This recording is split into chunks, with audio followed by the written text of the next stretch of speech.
check and see if we're actually in frame when we get back to them. Did a great job, Manil, of getting that first grip.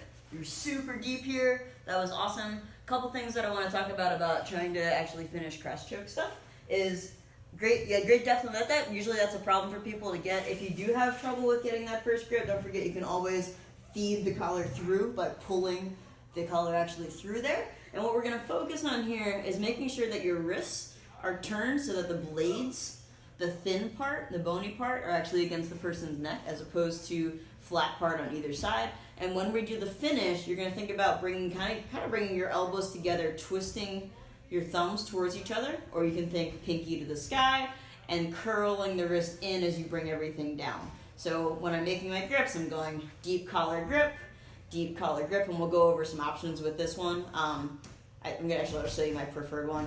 And then when we go in, I'm going to make sure I'm under the chin and that my blades of my wrists are against the person. So let's go to this. So you had the really deep grip here, right? I'm going to start off by bringing my elbow down and in and try to really bring it towards his chest, which means I'm going to clear under his chin better than if I just kind of leave it like this, right? Where it's easier for them to come. And sometimes people will duck their heads under it, and these kinds of things, like it's annoying, right? So I'm going to stay here. I'm going to try to keep my pulling him in like I'm trying to curl him in like I'm a big tough guy.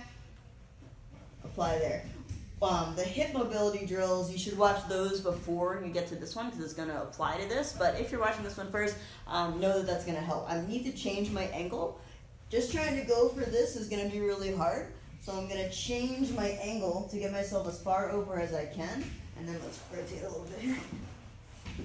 And then what I like to do is to try to overshoot this. And I'm going to go for a really simple grip, right? Option one that you may have learned for cross choke is I can lift the person's chin, get under really deep, get my hands all the way behind, curl my wrists towards each other, bring my head into the game and do a cross choke. That's also really hard to do when somebody's fighting you, trying to get their hands in, right?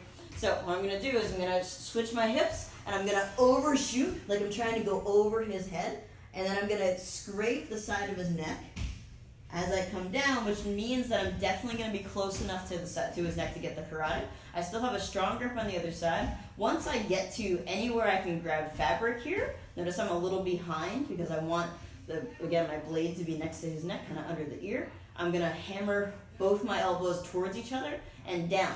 Now, the thing that's going to help with this is I'm also going to sit up. So rather than me just trying to do this and trying to finish, I'm going to bring myself closer to the work. I'm going to close my elbows and pinch everything down.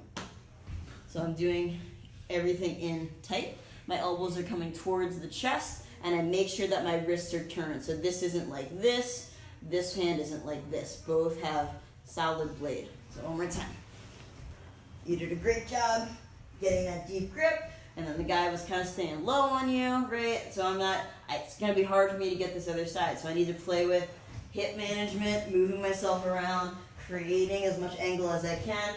I can punch him this way and change my angle this way, overshoot, slide down the neck. Once you find some fabric, I'm going to make sure that my blade is turned up. So right now I feel like I'm a little bit awkward on this one. I'm going to turn my pinky towards his ear to make sure that's nice and locked.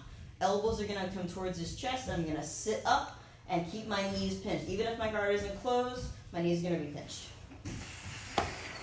Everything just comes in really tight.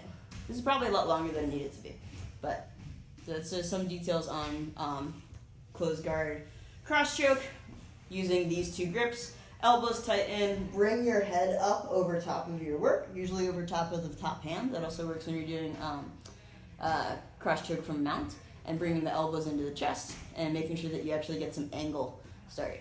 Okay.